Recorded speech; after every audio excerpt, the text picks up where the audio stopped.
派对就要結束了，你手上拿的是真金還是泡沫？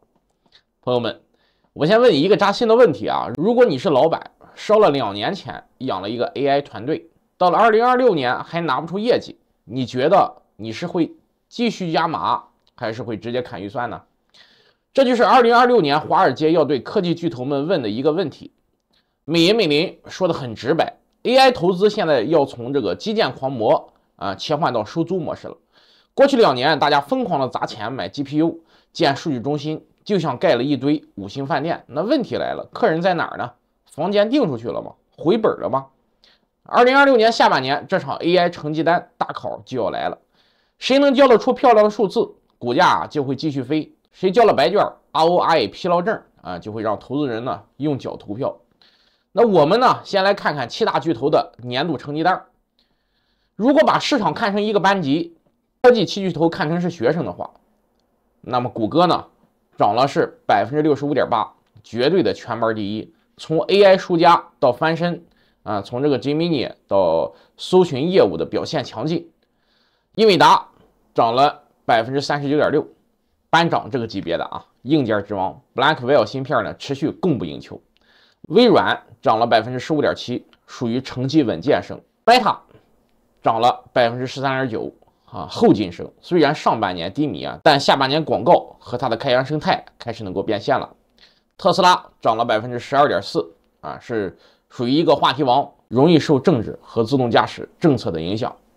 蘋果呢漲了 9.1%， 是我們通常的裝睡聲它的 AI 業務普及速度呢慢於市場預期。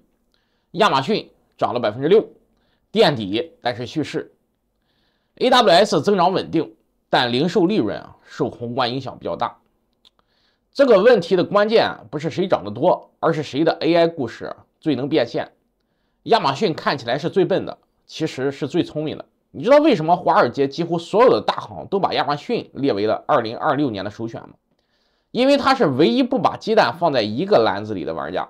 那我們來用数据說話亞馬遜對 OpenAI 的依賴度只有 16%， 而微軟呢高達 39%。Oracle 更誇張了，58%的訂單來自 OpenAI。這就像開餐廳，你的食材供貨商是隔壁鄰居還是遠房親戚？萬一鄰居跑路，你整個廚房都得停擺。更狠的是，亞馬遜雲服務 AWS 的Gen AI 業務正在重新加速。那你想象一下，你不僅賣鏟子給淘金者還自己順便開了個煉金廠，兩頭賺錢，這生意他能不香嗎？ Oracle 手上有個500億美元的 RPO， 那聽起來很爽，对吧？但問題來了，這500億裡邊有 58% 來自於這個 OpenAI。OpenAI 自己都快沒錢了，他憑什麼履行這些合同呢？花旗分析師算了一筆賬，到2029年 OpenAI 的資本支出會超過亞馬遜、微軟、谷歌、Meta 4大雲服務商的總和，它的支出收益比高達 49%， 而4大雲廠商平均只有 24%。 這是什麼概念呢？就像你開了個便利店，每賺100塊就要拿49塊去翻修店面，你說這個生意能持續嗎？當然有一些分析師倒是非常樂觀，給這個 Oracle 喊出了178美元的目標價，當前呢大約是100美元嘛。理由就是這500億訂單有 80%到 90% 會兌現，但同時他也承認了上行空間78美元，下行風險只有15美元這就是典型的高風險高回報。这就是你要去賭吗？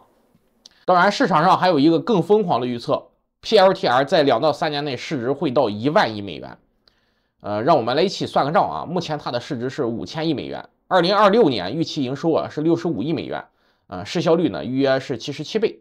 那這是什麼概念呢？就像你開一個年營收650萬的奶茶店有人願意出5億買下來，這個東西就聽起來沒有那麼合理，但數據呢又非常的性感净美元留存率呢 134%， 老客戶不僅續約呢，還加碼消費。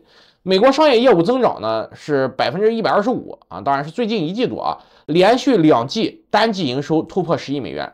這就像看一個高中生成績飛速的進步，但是你要相信他3年能考上哈佛嗎？估值和泡沫成長潛力在這裡都激烈的交鋒。再一個就是被大家忽視的這個 Meta 落後者的逆襲機會。那 Meta 今年只漲了 13.3%， 在7巨頭裡邊屬於墊底，這反而可能是機會。為什麼呢？因為它是具備3個關鍵的優勢。AI 平台主導地位 ，Instagram 和 WhatsApp 的 AI 功能滲透率在快速的提升，AI 的變現潛力，廣告算法的 AI 優化直接轉化為收入，估值洼地的效應，漲幅落後意味着補漲空間。這就像班上有一個同學一直都考90，突然有一次考了85，你覺得他是退步了，還是意識到這可能是個低買的機會？半導體的分水嶺，英偉達還是 Broadcom？ 英偉達今年漲了41.9%，但是呢，2026年它的投資邏輯我們要從這個賣鏟子轉向衍生效應了，不是賣 GPU 的賺錢，而是用 GPU 的人開始賺錢了。那我認為英偉達短期還會受益於 AI 基建支出，但是長期來看呢，錢會流向應用層。其則壓住 Broadcom， 理由很簡單，到2029年四大雲服務商的支出還會繼續增長，而 Broadcom 是這些支出的關鍵供貨商。這就像高速公路還在擴建，你不僅要買水泥廠的股票，還要買攪拌機制造商的股票。再一個就是黄金與礦業股，當科技股累了，金屬會不會接棒呢？那這裡有一個有趣的現象过去6個月，礦業和金屬板塊是市場表現最好的板塊，無論是1個月、3個月還是6個月，維度呢都排第一。高盛給黃金喊出了4900美元的目標價，當前呢是2600美元，邏輯是超級周期才剛剛開始。這裡有2個短期的交易機會一個是 CDE，8月到10月從8美元漲到了23美元，接近3倍，但是目前呢在這個18塊4毛8美元盤整，重新測試突破區止損呢我們可以設在17.15美元，大約有7%的風險。它有一個槓桿的效應，黄金如果漲20%，礦商的利潤可能會漲30%到50%。再一個呢，就是 LITR，6月份漲了200%，突破5.88美元進場，止損呢設置在5.23美元，大約有11%的風險。但是要注意的是，中國12月26日限制白銀出口後，價格從這個82美元跌到了70美元，地緣政治變量隨時可能會改變遊戲規則。2029年的生存法則呢，有3個關鍵性的問題最後我對大家發出這個3個靈魂的拷問：第一，你的持倉能不能交出這個 AI 成績單？2026年下半年，市場不再接受我們在投資未來這種空話，要麼拿出你的收入增長，要麼拿出你的利潤改善，否則呢，估值會被重新定價。第二個，你押住的是賣鏟子的還是挖金子的？硬件廠商英偉達、Broadcom 和應用層公司 PLTR、Oracle， 它的投資邏輯是完全不同的。前面看的是這個支出周期，後者看的是一個變現能力。第三個，萬一 OpenAI 真的沒錢了，到底誰会躺槍呢？ Oracle 微軟的風險敞口遠高於亞馬遜，不是陰謀論，這是供應鏈風險的管理基本常識。明年1月份第1周的 CES 展會，英偉達的黃仁勳會有主題演講，重點是自動駕駛和機器人技術。这位 Robotics 也會重點參展。如果你想提前布局2026年的 AI 應用層機會 ，CES 的風向將是華爾街的下一季度的劇本。那最後說一句市場從來不會因為你相信 AI 就給你回報，它只會獎勵那些選對目標、踩對節奏的人。2026年別再做信仰充值了，做個冷酷的會計師算清楚每一筆 AI 投資的 ROI。